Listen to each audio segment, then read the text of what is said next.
রাসূল তো এতিমদের সর্দার। পৃথিবীর কোন এতিম যেন বলতে না পারে নবীজি আমার ব্যাপারে কি বলবেন, আমি তো এতিম মানুষ, আর তিনি আমার ব্যাপারে কিভাবে আমার দরদ বুঝবেন। নবীজিকে আল্লাহ পাক কেমন এতিম বানালেন, সমস্ত দুনিয়ার এতিমদের সর্দার বানালেন। মায়ের পেটে যখন তিনি ছিলেন, 6 মাসের সময় মায়ের পেটে থাকাকালীন বাপের এতিম হয়ে গেলেন। যখন প্রসব বেদনা শুরু হয়েছে মায়ের, দুনিয়ায় যখন তিনি আসবেন, হযরতে আমেনা ঘরের ভিতরে বসে তার অবস্থাটা কি? এই সন্তান পৃথিবীতে আসতে পরে যিনি সবচাইতে বেশি খুশি হবেন তিনি তো আজ দুনিয়ায় নাই। মনের ভিতরে কত কষ্ট। আল্লাহ রাব্বুল আলামিন তার হাবিবকে দুনিয়া আনলেন। রাসূলের দাদা ঘরের সামনে তাঁবুর সামনে দাঁড়ায়া তায়েফ থেকে আগত সাদিয়া গোত্রের লোকদেরকে বলতেছেন, এই ঘরের ভিতরে একটা এতিম বাচ্চা আছে, বেশি টাকা কড়ি দেওয়া যাবে না, যদি দয়া হয় নিয়ে যাও। গরিব মানুষ, এতিম মানুষ দেখে শুনে কেউ আর নিতে চায় না। সবশেষে এলেন ভাগ্যবতী মেয়ে, ভাগ্যবতী মহিলা হযরতে হালিমাতুস সাদিয়া। তিনি এসেছেন, কোনো ছেলে পেলে পায় নাই, সকলের শেষে তিনি এসেছেন। আব্দুল মুত্তালিব বলছেন, এই ঘরের মধ্যে একটা এতিম বাচ্চা আছে, দয়া হলে নিয়ে যেতে পারো। তিনি স্বামীর সঙ্গে পরামর্শ করলেন, এরপরে বললেন, যদি দেখতে অন্তত ভালো হয়, মন যদি ভালো লাগে নিয়ে যাব, একেবারে খালি হাতে ফিরে যাওয়ার চাইতে তো ভালো। হযরতে হালিমা বলেন, আমি ঘরের মধ্যে প্রবেশ করলাম, মা আমিনার কোল থেকে শিশু মুহাম্মদ সাল্লাল্লাহু আলাইহি ওয়াসাল্লামকে যখন আমি কোলে নিলাম, আমি হুজুরের চেহারার দিকে নজর করে দেখলাম, আমার কাছে মনে হলো যেন পূর্ণিমার চাঁদটা আমার কোলে ধরা দিয়েছে। রাসূল কি শিশু মুহাম্মদ সাল্লাল্লাহু আলাইহি ওয়াসাল্লাম কি যখন নিয়ে বাড়ির দিকে রওনা হলাম, যে গাধা আমার সকলের পেছনে এসেছে সেই গাধা এখন সকলের আগে ছুটে চলে যায়। এরপরে বাড়ি যখন নিয়ে গেলাম, কুয়ায় পানি বাড়লো,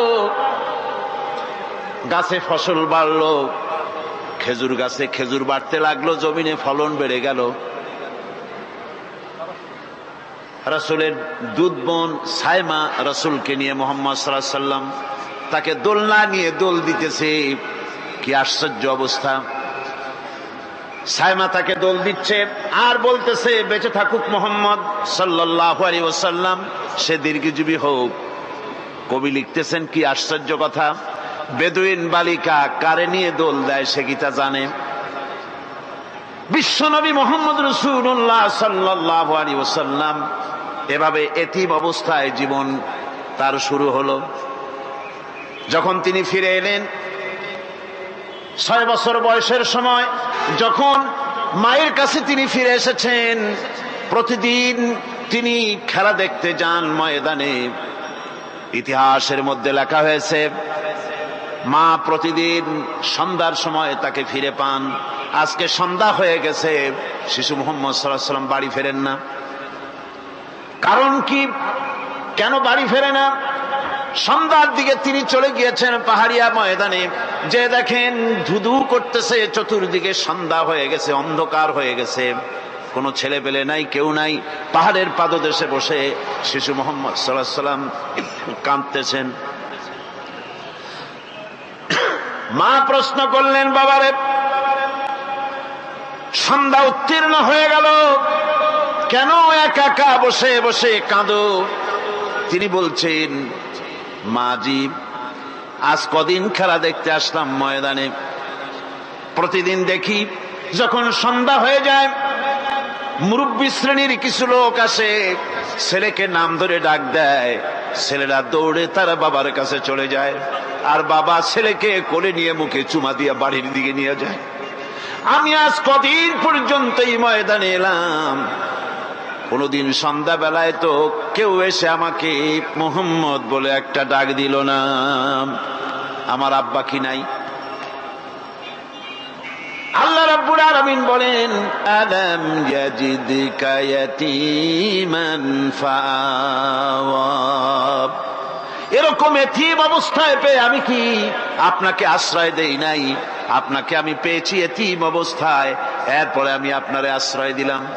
ওয়া ওয়াজাদাকা দাল্লান ফাহাদা, এরপরে আমি আপনাকে পথ হারা পেলাম, আমি আপনাকে পথের দিশা দিয়া দিলাম।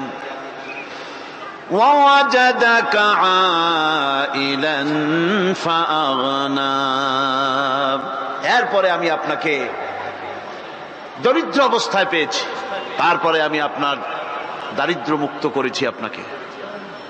সুতরাং ফাআম্মাল ইয়াতীমা ফালা তাকহার ওয়া আম্মাস সাইলা ফালা তানহার ওয়া আম্মা বিনি'মাতি রাব্বিকা ফাহাদ্দিস।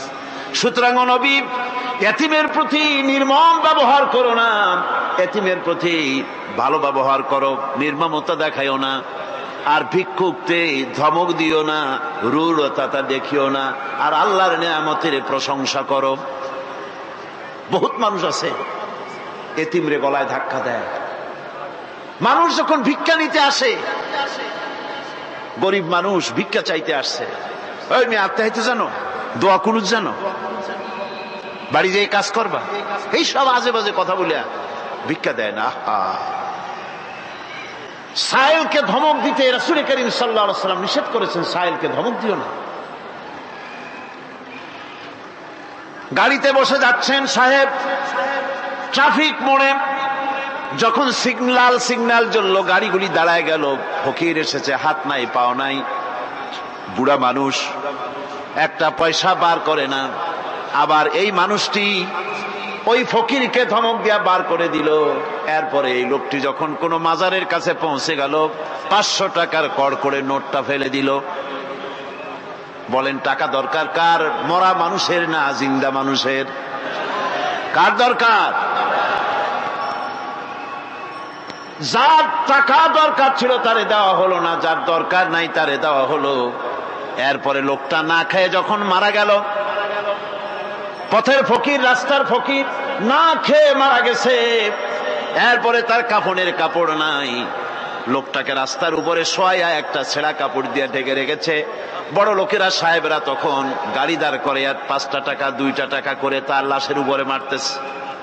এটা মানবতার এর চাইতে লাঞ্ছনা, মানবতার জন্য এর চাইতে গঞ্জনা আর কিছুই হতে পারে না। মানবতার প্রতি লাঞ্ছনা, এর থেকে আর দুর্গতি কি হতে পারে? বেঁচে থাকার সময় 1টা টাকা আপনি দিলেন না, মরে যাওয়ার পর বিদায় হয়েছে বালাই, এখন দেওয়া শুরু করেছে। আমার বন্ধুগণ, এই জন্য এতিমের প্রতি দরদ করার জন্য আল্লাহ পাক কোরআনের ভিতরে পরিষ্কার বলেছেন। রাসূল করিম সাল্লাল্লাহু আলাইহি ওয়াসাল্লাম নিজে এতিম ছিলেন, আর এতিমের প্রতি তার এত দরদ ছিল, একবার তিনি ঈদের দিকে নামাজ পড়ার জন্য যাচ্ছেন। প্রতিমধ্যে দেখেন একটা বাচ্চা ছেলে কাঁদতেছে। এই রাস্তায় কত মানুষ গেল, কেউ দাঁড়ালো না থমকে, বাচ্চার ক্রন্দন কাউকে থামাইতে পারলো না। কিন্তু বিশ্ব নবী, দয়ার নবী রাহমাতুল লিল আলামিন বাচ্চার কান্না দেখে পাও বাড়াতে পারলেন না। নবীজি দাঁড়ায় গেলেন, জিজ্ঞেস করেন, ও বাচ্চা, ঈদের দিনে কাঁদো কেন? ঈদের দিনে তো কাঁদতে নাই।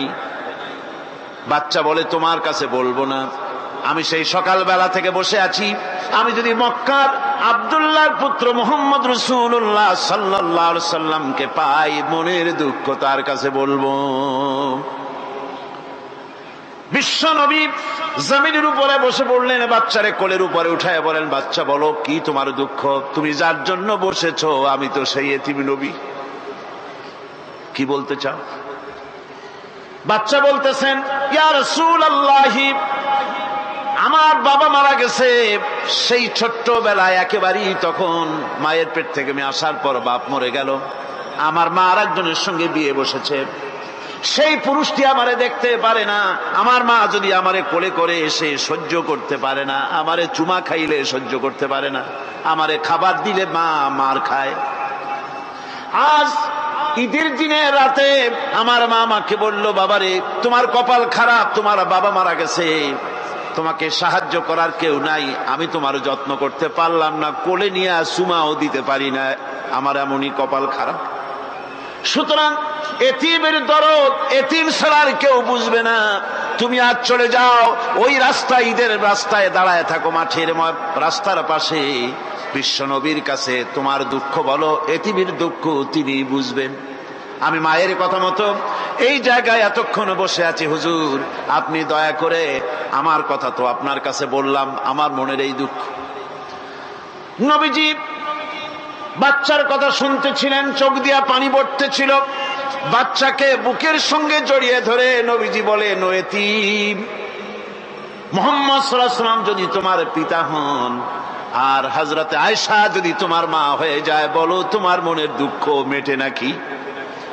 ছেলে ডুকরে কেঁদে উঠলো আর বলল, ইয়া রাসূলুল্লাহ, হে আপনি যদি আমার পিতা হন আর আয়েশা যদি আমার মা হয়ে যায়, এর থেকে বড় সৌভাগ্যের আমার তো আর কিছুই নাই।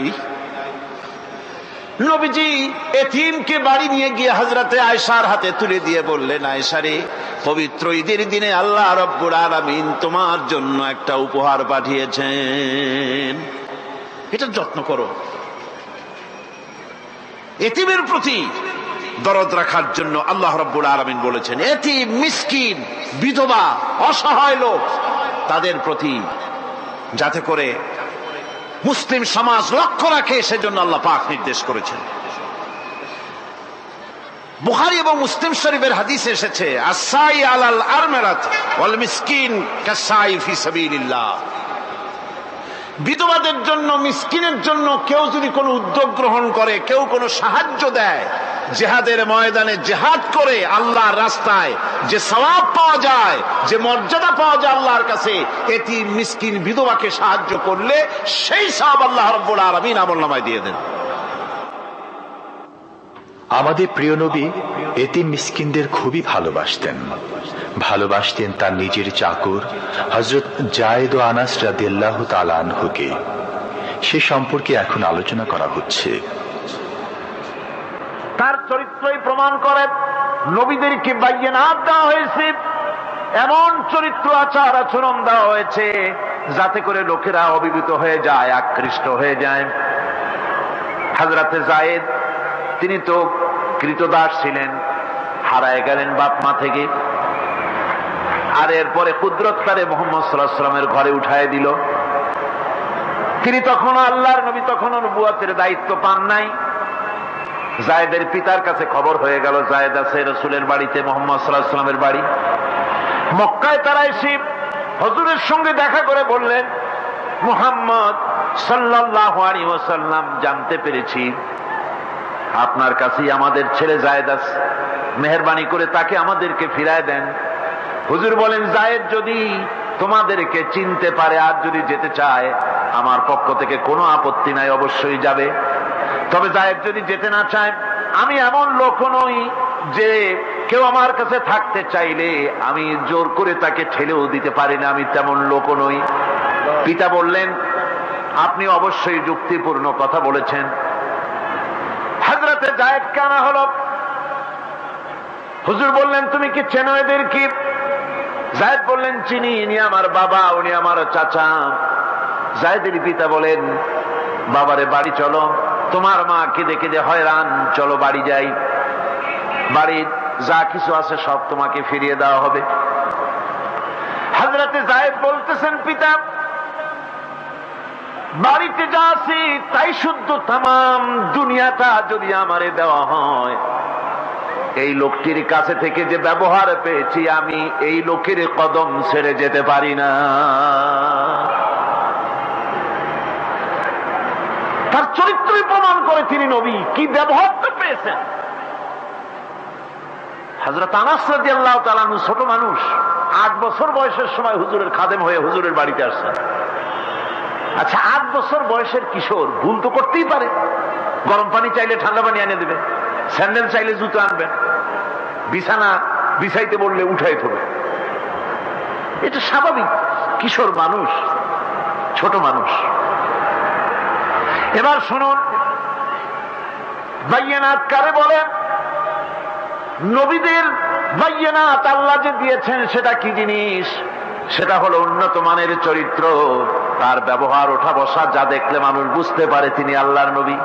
হযরতে আনাসের মুখে শুনুন, হযরতে আনাস রাদিয়াল্লাহু তাআলা আনহু বলেন, একাধিক ক্রমে টানা 10টি বছর রাসূলের খেদমতের ভিতরে নিয়োজিত ছিলাম। 10টি বছরের ভিতরে একটা দিনের জন্য নবীজি আমাকে ধমক দিয়ে কথা বলেন নাই। এটা ধমক দিলেন না আমারে, এটা করছো কেন, এটা করো নাই কেন? সুবহানাল্লাহ বিহামদিহি।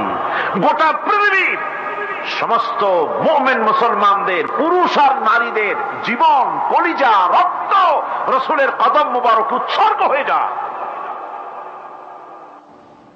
মহান রব্বুল আলামিনের কাছে তার হাবিব রাসূলুল্লাহ সাল্লাল্লাহু আলাইহি ওয়াসাল্লামের ছিল বিশেষ মর্যাদা। আসুন আমরা সে সম্পর্কে আলোচনা শুনি। আমার ভাইরা, রাসূল পাক সাল্লাল্লাহু আলাইহি ওয়াসাল্লাম আল্লাহর নবী এমন এক মহান সত্তা ছিলেন যে তিনি দোয়া আল্লাহর দরবারে হাত উঁচু করতে দেরি আছে, কিন্তু দোয়া কবুল হতে দেরি নাই। হিজরত করে মদিনায় এসেছেন, নামাজ পড়তে দিল চায়, কাবা শরীফের দিকে ফিরে যদি নামাজ পড়তে পারতাম দিলটা বড় ভালো লাগতো, কিন্তু হাত উঁচু করে মোনাজাত করতেছেন না, আল্লাহর কাছে বলতেওছেন না যে আল্লাহ তুমি আমার কিবলাটা বাইতুল মুকাদ্দাস থেকে ফিরাইয়া মক্কা শরীফে বাইতুল্লাহর দিকে ফিরাইয়া দাও, মুখেও বলতেছেন না, মনেও না, শুধু আকাশের দিকে বারবার তাকাচ্ছেন, মোনাজাত করেন নাই। মনে মনে আশা পোষণ করতেছেন যদি এমন একটা ওহী নাজিল হয়ে যেত। আল্লাহ রাব্বুল আলামিন সঙ্গে সঙ্গে রাসূল জোহরের নামাজ পড়তেছিলেন, 2 রাকাত পড়া হয়ে গেছে, এমন সময় ওহী নাজিল হয়ে গেল, ক্বাদ নারা তাকাল্লুবা ওয়াজহিকা ফিস সামা। ও নবী, আমি দেখতে পেয়েছি বারবার আপনি আকাশের দিকে তাকাচ্ছেন। সুবহানাল্লাহ, আমি দেখতে পেয়েছি। ফালানুওয়াল্লিয়ান্নাকা কিবলাতান তারদাহা ফাওয়াল্লি ওয়াজহাকা শাতরাল মাসজিদিল হারাম। আর দেরি নাই, আপনার মনের আশা পুরা হয়ে গেছে, এক্ষুনি আপনার কিবলা পরিবর্তন করুন। হুজুর 2 রাকাত পড়েছিলেন বাইতুল মাকদাসের দিকে ফিরে, বাকি 2 রাকাত তিনি মক্কা শরীফের কাবা শরীফের দিকে ফিরলেন। আজও পর্যন্ত সেই মসজিদ আছে, সাক্ষ্য দিচ্ছে নবীর কথা কিভাবে মঞ্জুর হয়। মসজিদে কিবলাতাইন মদিনা মুনাওয়ারায় সে মসজিদ আজও আছে। ভাইরা আমার, রাসূল পাক সাল্লাল্লাহু আলাইহি ওয়াসাল্লাম এত বড় মর্যাদা সম্পন্ন ব্যক্তিত্ব, মহান ব্যক্তিত্বের উম্মতের মধ্যে আল্লাহ আমাদের শামিল করেছেন। শুকরিয়া স্বরূপ আমরা পড়ি আলহামদুলিল্লাহ। জোরে সরে পড়েন আলহামদুলিল্লাহ। আমার ভাইয়েরা, মর্যাদা এত বেশি আল্লাহ রাসূলকে আল্লাহ রাব্বুল আলামিন দান করেছেন। এই পৃথিবীতে কোন মানুষের সঙ্গে যদি আপনি বেয়াদবি করেন, তিনি আপনার বাপ হোক, তিনি আপনার মা হন, অথবা আপনার উস্তাদ হন, অথবা আপনার পীর হন, যে কেউ হোক না কেন, কারো সঙ্গে যদি কোনো বেয়াদবি হয়ে যায় তো শুধু একটা বেয়াদবি ছাড়া আর কিছুই না। কিন্তু নবীজির সঙ্গে যদি কেউ বেয়াদবি করে সেটা শুধু বেয়াদবি থাকে না, কুফরি হয়ে যায়। কি হয়ে যায়? কুফরি হয়ে যায়। রাসূলুল্লাহকে কেউ তাওহীন করলে, অসম্মান করলে, সমালোচনা করলে কাফের হয়ে যায়। যারা বলেন কি হয়ে যায়? কত বড় মর্যাদা। রাসূল পাক সাল্লাল্লাহু আলাইহি ওয়াসাল্লাম, তার সামনে সাহাবায়ে কেরাম বসা, হুজুর কথা বলছেন, সাহাবায়ে কেরাম তারাও কথা বলছেন। কথা বলতে বলতে এক পর্যায়ে সাহাবীদের গলার আওয়াজ বড় হয়ে গেছে, হুজুরের গলার আওয়াজ শোনা যায় না, সাহাবীদের গলার আওয়াজটা বড় হয়ে গেল। আল্লাহ রাব্বুল আলামিন এতটুকুও বরদাস্ত করলেন, আমার নবীর গলার আওয়াজের চাইতে তোমাদের আওয়াজ বড় হলো কেন? সঙ্গে সঙ্গে ওহী নাজিল হয়ে গেল।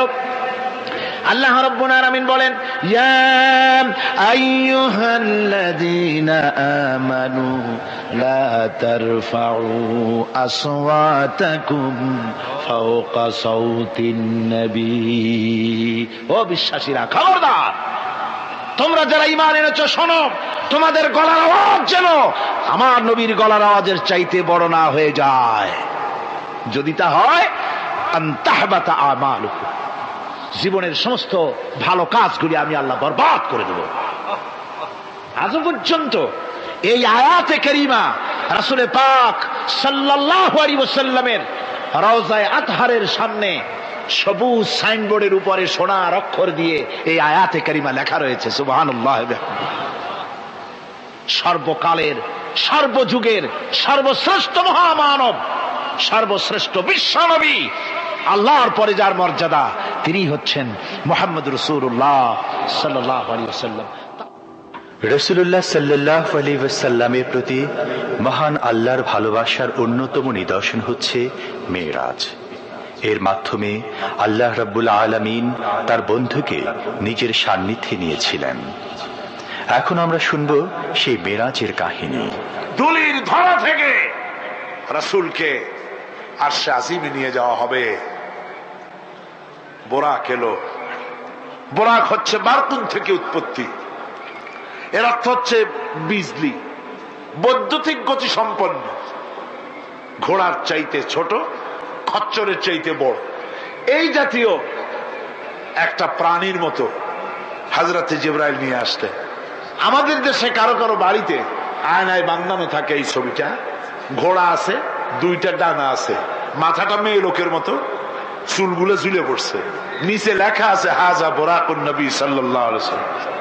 আন্দাজে কোথায় পাইছে আল্লাহ, মিথ্যে কথা, বাজে কথা। আল্লাহ এরকম একটা মেয়ে লোক মার্কা ঘোড়া পাঠাইছিল হুজুরকে নেওয়ার জন্য, এটা কথা হইল। রাসূলকে মক্কা থেকে, উম্মে বাবে উম্মে হানি থেকে হুজুরকে বের করে নিয়ে যাওয়া হলো বাইতুল মাকদাসে। সমস্ত পয়গম্বর, দুনিয়া আল্লাহ যাদের পাঠিয়েছিলেন, সমস্ত রূহ উপস্থিত ছিল সেখানে। রাসূল করিম সাল্লাল্লাহু আলাইহি ওয়াসাল্লাম এখান থেকে মেরাজ করলেন। এতটুকু ছিল ইসরা। কোরআনে কারীম বলছে, আজকের কারি সাহেব যেখান থেকে তেলাওয়াত করেছিলেন, সুবহানাল্লাযী আসরা বিআবদিহি লাইলাম মিনাল মাসজিদিল হারামি ইলাল মাসজিদিল আকসা।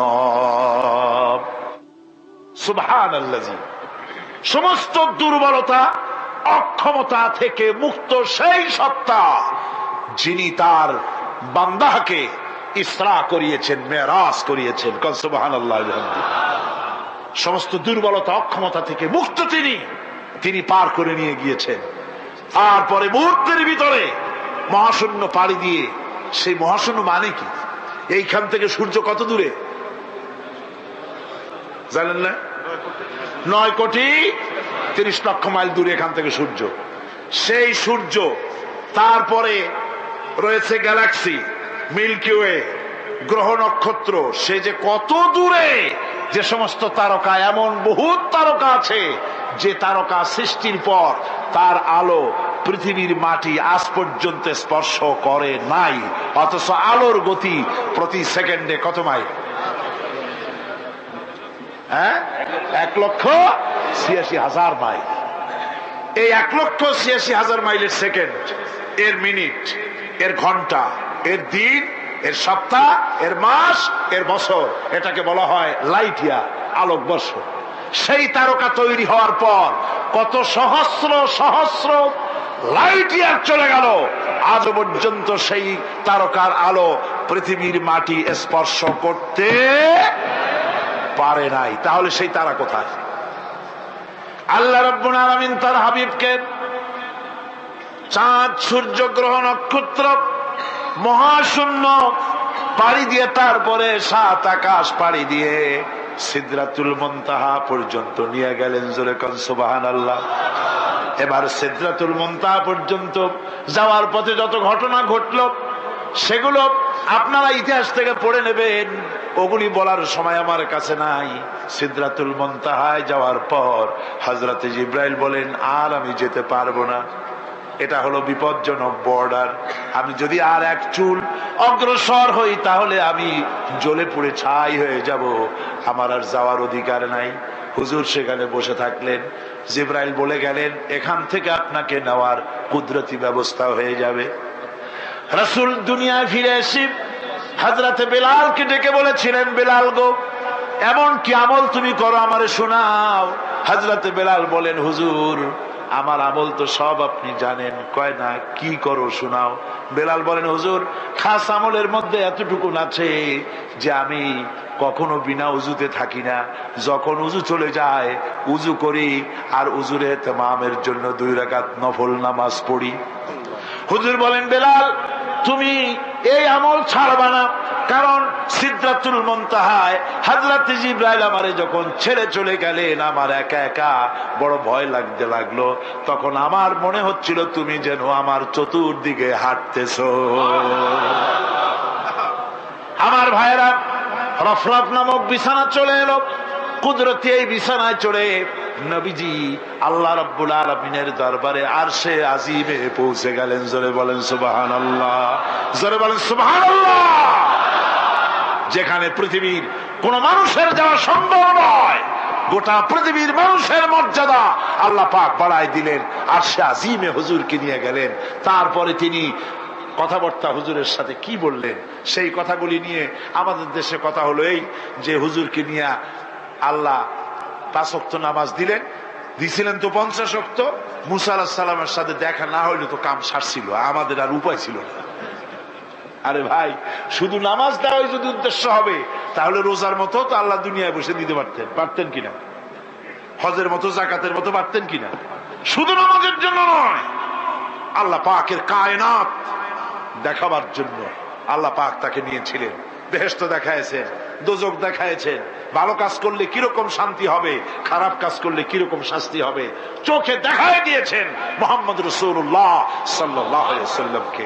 মেরাজ থেকে ফিরে এলেন, ঘরে এসে দেখেন উজুর পানি, উজু করে যে গেছিলেন উজুর পানি তখনও গড়াচ্ছে। যে দরজা দিয়ে বেরিয়েছিলেন দরজাটা ধাক্কায় তখনও কাঁপতেছে। যে বিছানায় শোয়া ছিলেন সে বিছানায় মানুষ শুয়ে থাকলে যেমন উষ্ণ থাকে সেরকমের উষ্ণ ভাব তখনও আছে। কেমনে হলো? কেমনে হলো? মাথায় ঢুকবে না। সুবহানাল্লাহ কোন ঢুকবে?